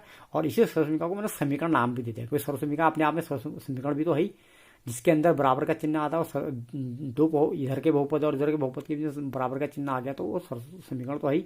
तो ये क्या हो गया, समीकरण नंबर 1 कह दिया। अब बच्चों जरा गौर फरमाइए, इधर का मान कुछ भी हो ना, इधर का मान कुछ भी हो, वो इस ब्रैकेट के अंदर जो चीज़ है, इस ब्रैकेट के अंदर कुछ चीज़ है और इस ब्रैकेट के अंदर कुछ, उसी गुणा के बराबर है ना। अब अगर इस ब्रैकेट के मान कुछ भी हो, ये केवल x plus y plus z अपना 0 हो जाए, तो इसका मान अगर 50 आ रहा है, 60 आ रहा है, 70 आ रहा है, -50 आ रहा है, तो 0 तो उसको गुणा करके पूरा 0 बना देंगे ना। हाँ, और तो ये पूरा अगर 0 बन जाएगा, है ना, यानी पहले ये 0 बना, इस 0 ने गुणा करके पूरे को 0 बना दिया, यानी राइट हैंड साइड पूरी 0 हो जाएगी। और पूरी 0 हो जाएगी तो ये माइनस वाला वहाँ जाके प्लस हो जाएगा। तो यानी इधर तो खाली x cube plus y cube plus z cube बचा, उधर जाके 3xyz बच गया। प्रूव हो गया ना, हो गया। और क्यों हुआ ये प्रूव होने की शुरुआत कहाँ से हुई थी? जब हमने x plus y plus z को 0 रखा था। तो यही तो कह रहा है क्वेश्चन में, यदि क्योंकि ये हमेशा प्रूफ नहीं होगा, सर्वसमीका तो ये रहेगी, ये तभी प्रूव हो सकता है जब x plus y plus z 0 होगा। तो यही तो हमको दे रखा है, हम अपनी तरफ से थोड़ी कर रहे हैं, वो तो हम क्वेश्चन में दे रखा है कि यदि x plus y plus z बराबर 0 हो तो दिखाइए। ऐसा नहीं करा कि ये बराबर इतना है, तो हमने वही लिख दिया क्योंकि उसने हमको दे रखा है 0 है। तो पहले हमने सर्वसमीका लिख दी, फिर हमने कह दिया अब यदि x plus y plus z 0 हो तो इधर का मान क्या हो जाएगा, x cube plus y cube plus z cube minus 3xyz। अभी तो यहाँ का कोई फर्क नहीं पड़ा, लेकिन यहाँ क्या फर्क पड़ा, ये तो 0 हो गया है 0, और मैंने कहा ये इसको पूरा गुणा करेगा तो 0 क्या करेगा, गुणा। मैंने यहाँ का लिखा भी नहीं तो सीधे लिख दिया 0 गुणा दूसरे कोष्टक की राशि, यानी ये जो पूरा है, ये पूरा जो भी है बाहर से 0 से गुणा है तो बन पूरा 0 गया है। यानी कहने का मतलब है ये, इसको इम्प्लाई करने का मतलब, इसका मतलब ये आगे कोई सॉल्व हो रहा है, इसके आगे ये सॉल्व हो रहा है। तो एक्स क्यूब धन वाई क्यूब धन जेड क्यूब माइनस 3xyz बराबर 0 बन गया। और फिर अगले स्टेप में x cube y cube z cube बराबर 3xyz। ये बच्चों बहुत इंपॉर्टेंट कॉन्सेप्ट है, इसको आप याद रखना। यानी कभी हमको xyz मान दिए हैं, 3 मान दिए हैं, और हमने उनको अलग से चेक कर लिया कि उनको जोड़ के जो 0 आ रहा है, तो हम सीधे लिख सकते हैं x cube plus y cube plus z cube बराबर 3xyz। इस पर बेस, जैसे मैंने कहा 14वां प्रश्न, 13वां तो इंपॉर्टेंट है ही, तो 13वें पर आधारित 14वां प्रश्न, या तो कभी 13वां आ जाएगा, कभी 14वां आ जाएगा, या कभी दोनों भी आ सकते हैं। तो 14वां प्रश्न बहुत महत्वपूर्ण प्रश्न है। ठीक है, तो 14वें प्रश्न में क्या कर रखा है, देखिए, वास्तव में घनों का परिकलन किए बिना निम्नलिखित में से प्रत्येक का मान ज्ञात कीजिए। ठीक है, यानी कुल मिला के क्वेश्चन तो ऐसा लग रहा है कि आपको इसका मान निकालना है, -12 का क्यूब धन 7 का क्यूब धन 5 का क्यूब। अब इसको एक्स क्यूब धन वाई क्यूब से मत करना, वो तो 2 के लिए होता था, या आपके 3 के लिए है। तो आप समझ जाना, देखो दो एक्स क्यूब वाला वाई क्यूब वाला अलग होता था, ये 3 वाला घन का मान निकालना, तो इसका मतलब ये 3 घन तो इसमें होते हैं ना, तो यानी इसी नियम से कुछ निकलेगा। तो लेकिन उनको घन निकालना भी नहीं है, केवल आपको ये बताना है कि बिना घनों का परिकलन, मतलब आपने 12 गुणा 12, वैसे मेरे को पता है कि 12 का क्यूब 12 गुणा 12 गुणा 12 128 होता है, 1728 होता है। 7 का 7 गुणा करना ही नहीं है वो काम, वो करेंगे, मेहनत पूरी लगेगी, लेकिन नंबर 0 आएगा आपका। ठीक है, तो आपने यही तो दिमाग है आपका, आपने वो नियम लगाना है। तो आप अगर -12, 7 और 5 को नजर फरमाएंगे तो आप ऐसे पता लग जाएगा आपको। देखो इनको जोड़ के 7 और 5 12 प्लस के 12 और ये माइनस का 12, तो 12 कट के 0 आ रहा नहीं आ रहा, यानी ऐसा केस नहीं हो गया जिसका x plus y plus z 0 है। ये दूसरे वाले में देखो 15 13 माइनस के हो गया, 18 28 प्लस का हो गया। तो ये भी ऐसे सवाल नहीं है जिसका एक्स वाई जेड आपका क्या है 0 है। ये एक्स का काम करता है वाई का। तो यानी इसका क्यूब अगर हमने निकालना है तो जैसे दोनों x cube y cube z cube, तो सीधे तीनों को गुणा करके 3 से गुणा कर देना बस। तो यानी इसको भी तीनों को गुणा करके -12 को 7 से गुणा करके 5 से गुणा, देखो क्या लिख दिया मैंने, ये -12 गुणा 7 गुणा 5 को 3 से गुणा कर देंगे, आंसर हो जाएगा। ये है दिमाग का खेल। यानी क्यूब आपने निकाला नहीं, केवल आपने इस सूत्र का प्रयोग करा है 3xyz वाले सूत्र का, जो इस सवाल में निकला है। तभी तो ये सवाल इस सवाल के बाद है कि इसमें ये सूत्र निकला, अब इसमें ये सवाल बन गया। ठीक है, तो ये गुणा करके, ये तीनों गुणा करके जो 3 से गुणा करके आया वही इस सवाल का उत्तर आ गया। अगर आपको अलग से करना है, आप एक बार इसका क्यूब निकालो, एक बार इसका क्यूब निकालो, एक बार इसका क्यूब निकालो, तीनों को जोड़ो। ठीक है, बल्कि जोड़ के कटेंगे वो, क्योंकि इसका क्यूब माइनस में आएगा, इसका क्यूब जोड़ के प्लस में आएगा, तो उन दोनों का एक प्लस आएगा, इसका एक माइनस आएगा, तो कट कुट के लास्ट में क्या होगा, माइनस में उत्तर आएगा। तो लेकिन उसमें मेहनत ज़्यादा लगेगी और आपका उस सवाल भी गलत माना जाएगा। तो इससे बढ़िया सिंपल आपने पहले अगर नज़र देख ली कि ये तो 12, 7, 5 ऐसे वाले हैं। अब देखो वो ऐसा भी दे सकता, इसको 12 कर देता, इसको -7, इसको -5 कर देता, तब भी देखो माइनस के भी 12, 15, 12 प्लस के 12, या वो कैसा कर देता, कुछ भी कर सकता था। मतलब ये समझ लीजिए कि कुछ मतलब प्लस माइनस का जोड़ के क्या हो जाएगा, प्लस माइनस का कट के शून्य हो, जैसे यहाँ नहीं कर दिया उसने, यहाँ पहला वाला माइनस कर दिया, यहाँ प्लस वाला प्लस कर दिया, लेकिन बाद के 2 माइनस कर दिए। तो माइनस वाले कुल कितने होंगे, जब ये जुड़ेंगे, जब तीनों एक साथ जुड़ेंगे तो माइनस क्या हो जाएंगे 28, प्लस का हो जाएगा 28, तो a + b + g x + y + z शून्य नहीं हो गया। तो कहने का मतलब है जैसे x + y + z शून्य हो जाता है तो इसका क्यूब का धन का मान क्या हो जाएगा, सीधे 3 गुणा दिस के बराबर हो जाएगा। ठीक है, तो ये बड़ा इंपॉर्टेंट प्रश्न कभी कभी छोटे होते हैं लेकिन दिमाग वाले होते हैं, तो इसमें आपने ये दिमाग का यानी, और ये चीज़ किससे निकली थी, इससे, क्योंकि पहले तो हमारे पास सबसे पहले ये सरसोमिका है, इसमें x + y + z अगर होता है तो ये निकला, और इससे फिर ये सवाल निकले। तो अब आपने क्या करना है, अब सीधे आप लिख देंगे, अगर आपने इसको निकालना है तो पहले मैंने सवाल भी यहाँ पर सॉल्यूशन के अंदर सवाल भी लिख दिया। वैसे तो मैंने 12 का क्यूब, 7 का क्यूब, 5 का क्यूब बराबर क्वेश्चन मार्क लगा दिया। अब ऐसा करेंगे, माना x बराबर -12, क्योंकि माना x बराबर ये है, y बराबर ये है, z बराबर ये है। तब हमने देख दिया कि x y + z अगर करेंगे, -12 में 7 और 5 को जोड़ के 0 आ ही रहा है, वो तो हमने पहले चेक कर लिया। ठीक है, 0 आ ही रहा, तो आप लेकिन इस ढंग से दिखाएंगे 0 आ गया, तो सीधे लिख देंगे, इसलिए x cube + y cube + z cube बराबर 3xy z के बराबर होना चाहिए। तो कहने का मतलब है x हमारा क्या है, -12, वो तो पहले ऊपर भी लिखा है, y क्या है हमारा 7, z क्या है हमारा 5, तो ये 3 गुणा x गुणा y गुणा z। तो आप इनको गुणा कर लोगे, गुणा आप ही लोगे, प्लस माइनस का चिन्ह का ध्यान रखना, क्योंकि इसमें क्या है, 3 प्लस है, ये प्लस प्लस प्लस, तो 3 प्लसों का तो हमेशा प्लस ही होता है, इस एक एक्स्ट्रा माइनस से माइनस हो जाएगा वो। ठीक है, तो लास्ट में माइनस हो जाएगा, और गुणा में क्या होगा, तो ये 12 × 5 = 60, 60 से 7 420, 420 को 3 से गुणा करेंगे तो 1260 माइनस का। ऐसे यहाँ भी देखो वही माना है, जैसे बिल्कुल ऐसे करा, x बराबर 28 है तो y बराबर, वो दूसरे को y कह दिया, तीसरे को z कह दिया, तो x + y + z भी हमने दिखा दिया कि शून्य आता है ना। ठीक है, तो x cube + y cube + z cube को हम 3xy z कह सकते हैं, तो कह सकते हैं, तो इसका मतलब इनका x cube y cube z cube 3xy z कह सकते हैं, तो इनके क्यूब को भी तो 3 × ये कह देंगे। जब यहाँ x cube y cube z cube है तो x y z गुणा हो रहे हैं, तो जब ये क्यूब हो रहा है, जैसे यहाँ ये क्यूब तो ये 3 गुणा हो रहा है, तो ऐसे यहाँ भी 3 गुणा हो जाएंगे। यानी उत्तर आपने लास्ट में गुणा करके निकालना, 3 × 28 गुणा ये। और देखो इसमें लास्ट उत्तर क्या आएगा, प्लस में आएगा। देखो ये 2 माइनस है ना, माइनस प्लस, और यहाँ तो प्लसों का प्लस ही रहता है, चाहे 2 बार करो चाहे 3 बार करो, तो यहाँ तक भी प्लस ही है, यहाँ तक भी प्लस ही है। तो गुणा करके आप देख लो, कोई 2 को गुणा कर लो, फिर 300 कर लो, ये 16,380 आ जाएगा, और वो प्लस का उत्तर रहेगा। ठीक है बच्चों, तो ये बहुत महत्वपूर्ण प्रश्न है, 13वां 14वां। ठीक है, ऑलमोस्ट। ठीक है, अब ये लास्ट के 2 प्रश्न है, 15वां 16, बहुत ज़्यादा महत्वपूर्ण तो नहीं है ये। ठीक है, इस प्रश्नावली में बस बहुत महत्वपूर्ण, सारे महत्वपूर्ण प्रश्न से जो एक सवाल मैंने कराए। ठीक है, तभी इसमें 2 वीडियो बनी है। ठीक है, तो आप थोड़ा सा लास्ट 15 16 एक जैसे क्वेश्चन है, जरा इस पर हम बात कर लेते हैं, इसके बाद एक एक्सरसाइज खत्म हो जाएगी। ठीक है, तो क्या है 15वां क्वेश्चन क्या है, नीचे दिए गए आयतों जिनमें उनके क्षेत्रफल दिए गए हैं में से प्रत्येक की लंबाई और चौड़ाई के लिए संभव व्यंजक दीजिए। ठीक है बच्चों, तो पहला दूसरा इन 2 पार्ट हैं। एक पार्ट इसमें मैंने आपको होमवर्क दे रखा है क्योंकि बड़ा आसान क्वेश्चन है। ठीक है, तो एक पार्ट मैंने कर रखा है क्षेत्रफल वाले का, एक जैसे 16 वाले में आयतन का है। ठीक है, तो पहले वाले में क्षेत्रफल हमको दे रखा है ये 25 स्क्वायर माइनस 35 12। मतलब आपको क्षेत्रफल ये दे रखा है, आपको लंबाई चौड़ाई क्या हो सकती है निकालनी है। ठीक है बच्चों, तो जैसे और आयत का क्षेत्रफल है, तो आपको पता है आयत का क्षेत्रफल लंबाई गुणा चौड़ाई होती है, और अगर आप कहने का मतलब है, अगर जैसे अगर ये आपका मान लीजिए 15 है, इसको अगर आपने 5 × 3 के रूप में दिखा दिया, 2 टुकड़े दिखा दिए इसके, नहीं यानी इसे गुणखंड दिखा दिए, तो 5 को लंबाई कह दोगे, 3 को चौड़ाई कह दोगे। अच्छा आयतन में क्या होता है, लंबाई गुणा चौड़ाई, घनाभ का आयतन होगा लंबाई गुणा चौड़ाई गुणा ऊंचाई, तो 3 आपने दिखा दिया, तो 1 को लंबाई, 1 को चौड़ाई, 1 को ऊंचाई कह दोगे। तो ये वाला तो सवाल है। तो कहने का मतलब कुल मिला के ये गुणखंड करने वाला सवाल है, समझ गया आप। यानी इसमें आयत का क्षेत्रफल इस प्रकार का दिया है, तो लंबाई क्या क्या हो सकती है, चौड़ाई क्या क्या हो सकती है।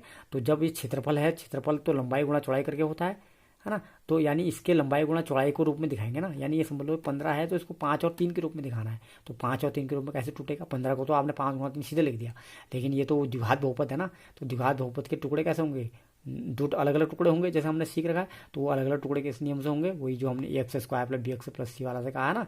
तो ये वो x में होता था, ये a में है। तो यहाँ a² है, ये a है, ये 12, ये क्या है, ये स्क्वायर है, ये है, ये अचर पद है। तो मैंने क्या रखा था, तो ये इसका जो ये काम, ये पहला, ये उसमें x² के यहाँ पर a बोलते थे ना इसको, a और c, तो इन दोनों को गुणा करके जो आता था उसको इसके बराबर बनाते थे ना। तो यहाँ पर आप देखोगे 25 और 12 को गुणा करोगे तो 300 आता है, ठीक है बच्चों। तो 300 के ऐसे टुकड़े जिनसे 35 मिल जाता है। तो आप देखोगे 15 और 20, देखो ये, ठीक है। आप तो आपको प्रैक्टिस होगी, आप और अब में भी कर सकते हो, थोड़ा बड़ा जोड़ है, ठीक है। मतलब गुणा करके 300 आया इन दोनों को। तो एक टुकड़ा तो एक सेट तो 2512 भी हुआ, लेकिन 2512 को जोड़ के 37 बनता है, घटा के 13 बनता है उनसे, तो 35 नहीं मिलेगा ना। तो 300 के और टुकड़े दिखेंगे तो 20 और 15, तो 20 और 15 से 300 भी बनता है, 15 दूनी 30, और जोड़ घटा के उनको 35 ही बनता है। और 35 माइनस का लाना है, तो -20 भी माइनस का, 15 ही माइनस का। ये 15 और 20 से 35 मिलेगा या 5 मिलेगा, तो हमने माइनस भी 15, 20 15। तो और ऐसा भी कुछ वो नहीं है, आगे पीछे लिखने का भी मैंने बताया था। 15 को यहाँ लेते तब भी 25 जोड़ी बना लेता उसके साथ, या 20 को यहाँ ले लेता तब भी जोड़ी बना लेगा। तो इसमें कहीं पर भी लिख सकते हैं, मैंने पूरी बातें बताई हैं। अब इन दोनों की एक जोड़ी, इन दोनों की जोड़ी, तो इसमें क्या कॉमन है, संख्याओं में बड़ा से बड़ा 5 कॉमन है, और उसमें चर राशि में a कॉमन है, तो 5 कॉमन आ गया। तो अंक संख्या में 5 बच गया, यहाँ a बच गया, और यहाँ ये तो पूरा बाहर आ गया था, इसका 4 बच गया, तो 5a - 4। तो जैसे यहाँ 5a - 4 बचा, तो हमने कहा कि इसके भी 5a - 4 बचाएंगे, बनाने की कोशिश करेंगे। पिछली ये सब हमने पिछली प्रश्नावली में सिखाया, 2 में, ठीक है। तो 5a - 4 बनने का मतलब, इसको 5 अगर बना रहे हैं तो 5 के हिसाब से यहाँ पर क्या रखेंगे, माइनस का 3 रखेंगे, तो 5 3 पंजे -3 पंजे 15 बनेगा, नहीं बनेगा। तो -3 यहाँ रख दिया, तो 5a - 4। अब यानी 5a - 3 एक ब्रैकेट में, 5a - 4 एक ब्रैकेट में। अब बच्चों ये समझिए, 5 कुछ भी है, हमें नहीं पता 5 क्या है, लेकिन 5 में से 3 घटाएंगे तो बड़ा होगा, और 4 घटाएंगे तो और छोटा नहीं हो जाएगा। कहने का मतलब है, अगर बाद में 5 a = 10 दे दूँ, तो 5 तो 50 हो गया, तो 50 में 3 घटा के 47 होगा, लेकिन यहाँ 50 में 4 घटा के 46 नहीं हो जाएगा। कहने का मतलब है 5a - 3 हमेशा 5a - 4 से बड़ा होगा। मैंने यहाँ पर हिंट दे रखा है, 5a - 3 5a - 4 से बड़ा होगा, तो इसको हम लंबाई कह सकते हैं, इसको चौड़ाई कह सकते हैं। तो लंबाई बराबर ये होगी, चौड़ाई बराबर ये होगी। तो कुछ नहीं है, क्षेत्रफल दे रखा है और लंबाई चौड़ाई निकालनी है, तो गुणखंड कर दो, 2 टुकड़े आ जाएंगे, जो बड़ा टुकड़ा है लंबाई, छोटा टुकड़ा है चौड़ाई। अब बस ऐसी आयतन वाला है तीसरा, इसका एक पार्ट आपने होमवर्क करना है, ठीक है। ऐसी लास्ट इसमें 16 प्रश्न है, ठीक है बच्चों। ये घनाभों, अब घनाभ देखो 3 डायमेंशनल है, उसका आयतन निकलता है। तो घनाभों जिनके आयतन दिए गए हैं कि विमाओं के लिए संभव व्यंजक क्या है, ठीक है। यानी घनाभ का क्या होता है, आयतन लंबाई गुणा चौड़ाई गुणा ऊंचाई होती है। आपको घनाभ बता रखा है, घनाभ घनाभ सब 8th क्लास में सब सिखा रखे हैं आपको ही, ठीक है। तो यानी इसके भी 3 टुकड़े करने हैं। और हाँ, लेकिन वो उसका तो आपने 2 टुकड़े करने थे, इसके 3 टुकड़े ऐसे ही बन जाते हैं बच्चों, इसको कोई उतना बहुत वो करने की जरूरत नहीं होती है। पहले इसमें कॉमन ले लेते हैं 3 टुकड़ों के लिए। 3 अगर टुकड़े निकालने हैं तो एक टुकड़ा तो पहले कॉमन में आ जाता है, बाकी का जो अंदर बचेगा उसके फिर 2 टुकड़े हो जाएंगे। देखो ये है ना 12ky। और हाँ, मैंने इसमें बड़ा वाला कर रखा है, आपको तो एक छोटा सा पार्ट है, पहला एक 3x² - 12x आपने करना है, तो उसमें आप 3 कॉमन ले लोगे, x² - 4x कर लोगे, और x3 तो एक बाहर आ गया, x² - 4x को तोड़ोगे तो x + 2 x - 2। तो आपके आंसर क्या आएंगे, 3, x + 2 और x - 2, ठीक है। वो आपका आंसर हो जाएगा। मैंने किया नहीं, वो छोटा आंसर है, मैंने बड़ा वाला कर रखा है, इसका सेकंड पार्ट उसमें बड़ा है ये, ठीक है। तो मैंने ये वाला कर रखा है, इसलिए मैंने 16 का सेकंड कर रखा है, फर्स्ट वाला आपको छोड़ रखा है। आप यही समझ जाएंगे, जैसे इसके 3 टुकड़े के रूप में निकाल दिया, तो एक लंबाई, एक चौड़ाई, एक ऊंचाई, ठीक है, ठीक है। इसमें तो आपने लंबाई चौड़ाई ऊंचाई भी नहीं बताना है, क्योंकि इसमें 2 ही होती थी लंबाई चौड़ाई। इसमें संभावित बताना है कि इन तीनों में से कोई एक लंबाई हो सकता है, कोई चौड़ाई से ऊंचाई हो सकता है। क्योंकि घनाभ वाले में आप ऐसा नहीं कह सकते कि लंबाई से चौड़ाई बड़ी होनी चाहिए, चौड़ाई से ऊंचाई छोटी होनी चाहिए, ऐसा कुछ नहीं होता है। तो इसलिए जब 3 निकल गए तो वहीं पर आपने कह दिया संभव व्यंजक ये है, ठीक है। तो कैसे निकलता है इनमें, 3 वाले के लिए कैसे निकलता है, एक कॉमन लिया जाता है। जैसे आप 12 वाले में भी 3x² माना 12, तो जो एक कॉमन ले लेंगे, तो यहाँ पर हमने पहले ही तीनों में कुछ कॉमन ले लेंगे। वहाँ पर केवल 3 कॉमन आ रहा है जो आपके लिए छोड़ा है। इसमें क्या है, 4 तो सब में कॉमन आ रहा है, 12 में भी, 8 में भी, 20 में भी। तो बाहर कॉमन का मतलब भाग होता है, और के सब में आ रहा है। देखो के इसमें भी आ रहा है, तो 4 के इसमें कॉमन आया, तो अंदर इसमें बचा 3 और y²। इसमें क्या बचा, 8 में से 2 बचा, के पूरा आ गया है, क्या खाली y बचा, और इसका भी के पूरा आ गया, खाली 5 बचा। तो कहने का मतलब है, एक तो 4 के पूरा आ गया। अब अंदर देखिए आप, कॉमन लेने का फायदा ये होता है, अंदर फिर वही द्विघात समीकरण बन गई है ना, आपके द्विघात बहुपद बन गया, 3y² धन 2y माइनस 5 हो गया ना, ax² धन bx धन c टाइप का। तो a कितना है 3, c कितना है 5, तो 3 और 5 कैसे गुणा करेंगे तो 15, तो 15 के टोड़े जिनसे 2 मिले, वही 5 और 3 से 2 मिलेगा, मिलेगा ना, मिलेगा 5 और 3 से 2 मिलेगा। लेकिन 5 और 3 से प्लस का 2 लाना है, तो 5 को प्लस और 3 को माइनस करेंगे। अब 5 को प्लस और 3 को माइनस हम आगे पीछे, यानी 5 को 3 प्लस तो देना ही है, लेकिन अगर बच्चों देखो इस 5 को मैं यहाँ लिखता और 3 को पीछे लिखता, तो उस 5 की जोड़ी मुझे 3 के साथ बनानी पड़ती है, और 3 की जोड़ी 5 के साथ बनानी पड़ती, तो तब होता नहीं होता। इसीलिए मैंने पिछली बार बताया आपको, 5 प्लस और 3 माइनस तो देना ही देना है, लेकिन उसको लिखना भी आगे पीछे ढंग से है। भाई 3 को माइनस ही देना है ना, लेकिन तो 3 को माइनस ही देना है, तो 3 को लिखूंगे भी 3 के साइड ना, ताकि 3 के साथ जोड़ी बना ले, ठीक है, और 5 के साथ जोड़ी बना ले। मतलब -3 और -3 प्लस 5 को 5 - 3 भी लिखा जा सकता है ना, -3 प्लस 5 या 5 - 3। भाई 3 का चिन्ह माइनस ही है दोनों में, 5 का चिन्ह प्लस ही है, लेकिन उसको लिखने के आगे पीछे तरीके होते हैं। तो मैंने इस पर डिस्कस पूरा बताया था कि कई बार तो फर्क नहीं पड़ता था, पिछली बार ऊपर नीचे कुछ मैंने कहा था 3 को ले लो या 5 को लो, फर्क नहीं, लेकिन यहाँ फर्क पड़ेगा। या आपने अगर आपने 3 के बदले 5 वालों को आगे ले लेंगे, तो फिर आपको 3 के साथ 5 की जोड़ी बनानी पड़ेगी, ठीक है। तो सिलेक्ट तो आपने कर लिया 5 प्लस का 3 माइनस का, लेकिन उसमें से 3 वाला आगे लाना चाहिए। अब वो 3 वाला 3 के साथ जोड़ी बनाएगा ना, भाई चाहे प्लस का हो माइनस का, उससे फर्क नहीं पड़ता है। वो तो प्लस है तो प्लस कॉमन लेने के बाद प्लस बचा रहेगा, माइनस तो माइनस बचा रहेगा, लेकिन जोड़ी तो बनेगी ना, तो ये ध्यान देते हैं। तो यानी अब इन दोनों की जोड़ी, इन दोनों की जोड़ी क्या कॉमन है, 3 कॉमन है और y कॉमन है। 3y कॉमन आ गया, पहले में y बचा, दूसरे में खाली 1 बचा, ठीक है, बीच का माइनस आ गया। तो जैसे y -1 आ गया, तो यहाँ भी y -1 लिख दिया। तो y के लिए यहाँ 5 लिखेंगे तभी तो 5y बनेगा, और वही प्लस का, तो +5 y -1 ब्रैकेट के अंदर हो गया। तो एक ब्रैकेट में 3y + 5, एक ब्रैकेट में y -1, आपने सब सीखा है। तो यानी अब पूरा जब ये अंदर का सॉल्व हो जाता है, तो सबको भी ऐसे लिख देते हैं। तो 4k 3y + 5 y -1। तो यानी क्या क्या व्यंजक हो गए घनाभ की विमाओं के लिए, 4k, 3y + 5 और y -1 व्यंजक संभव है। बच्चों आपने बहुत महत्वपूर्ण प्रश्नावली सीखी है, बहुत महत्वपूर्ण सर्वसमीकाएं हैं। कुल मिला के आपकी पूरी 10 सर्वसमीका हो गई हैं। ये 10 सर्वसमीका को कंठस्थ से सीखे, एक एक सर्वसमीका को मैंने अच्छे से समझाया है, प्रश्नों को हल किया है, प्रश्नों को हल करना सीखिए, और प्रश्नों को ही हल करना नहीं सिखाया है, प्रश्नों को किस हल करने में सर्वसमीका, प्रश्नों को हल करने में सर्वसमीका का किस ट्रिक से इस्तेमाल करेंगे, ठीक है, ये मैंने बताया है। तो पूरी बात को आप ध्यान दीजिए, ठीक है। एक एक बार आप वीडियो को अगर पॉज करके देख लीजिए, अगर कहीं पर आपको टफ लगता है, कहीं पर कोई चीज़ आपको लगता है कि थोड़ा सा फास्ट हो रही है चीज़ें, तो वीडियो में देखने का, पढ़ने का ये फ़ायदा होता है कि आप उसको बार बार पॉज करके देख सकते हैं। पूरा वीडियो को एक साथ देखिए, ठीक है, और होमवर्क के क्वेश्चन कीजिए, ठीक है, और इसके साथ ही एक्सरसाइज भी ख़त्म हो जाती है। और ये बहुत लंबा चैप्टर है, ठीक है, ये चैप्टर भी आपका ख़त्म हो जाता है, ठीक है। ये दूसरा चैप्टर आपका ख़त्म हो गया, अब आपके 2 चैप्टर पूरे खत्म हो चुके हैं, ठीक है बच्चों। अब इसके बाद हम 3rd चैप्टर पढ़ेंगे, ठीक है। आप इस सारे क्वेश्चन को कीजिए, ठीक है। बस मैं आपको एक बार फिर से इसे दिखा रहा हूँ कि हमने आज काम किया है। 6ठे क्वेश्चन तक हम पिछले वीडियो में पढ़ चुके थे, अब इसके बाद आज 7वें क्वेश्चन से हमने 16वें क्वेश्चन तक पढ़ा है, ठीक है बच्चों। सर्वसमीका आपके टेक्स्ट बुक में है, उसे भी पूरा पढ़ लीजिए, ठीक है, और सवालों को समझिए, और उसके बाद जो जो आपके क्वेश्चन दे रखे हैं उन्हें भी आप पढ़ने की कोशिश कीजिए।